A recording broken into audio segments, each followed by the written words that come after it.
ಮಕ್ಕಳಿಗಾಗಿ ಆಸ್ತಿ ಮಾಡಬೇಡಿ, ಮಕ್ಕಳನ್ನೇ ಆಸ್ತಿ ಮಾಡಿ ಎಂಬ ಗಾದೆ ಮಾತಿನಂತೆ ಅಥಣಿಯಲ್ಲಿ ಮೆಹಬೂಬ್ ಹೊನ್ನವಾಡ ಅವರು ತಮ್ಮ ಮಗನಿಗೆ ಕಷ್ಟಪಟ್ಟು ಶಿಕ್ಷಣ ನೀಡಿದ್ದು, ತಂದೆಯ ಆಸೆಯಂತೆ ಮಗನೂ ಸಹ ವಿದ್ಯಾಭ್ಯಾಸ ಮಾಡಿ ಹೆಚ್ಚಿನ ಅಂಕ ಗಳಿಸಿ ತಂದೆಯ ಪರಿಶ್ರಮವನ್ನು ಸಾರ್ಥಕಗೊಳಿಸಿರುವ ಘಟನೆ ಅಥಣಿ ಪಟ್ಟಣದಲ್ಲಿ ನಡೆದಿದೆ.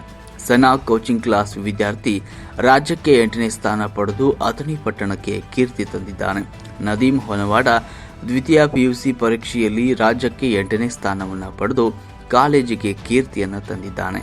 ನದೀಮ್ ಹೊನ್ನವಾಡ ದ್ವಿತೀಯ ಪಿಯುಸಿ ಪರೀಕ್ಷೆಯಲ್ಲಿ ಹೆಚ್ಚಿನ ಅಂಕ ಪಡೆದಿದ್ದು ತಂದೆ ತಾಯಿ ಶಿಕ್ಷಕರಿಗೆ ಹೆಮ್ಮೆಯ ಎನಿಸಿದೆ.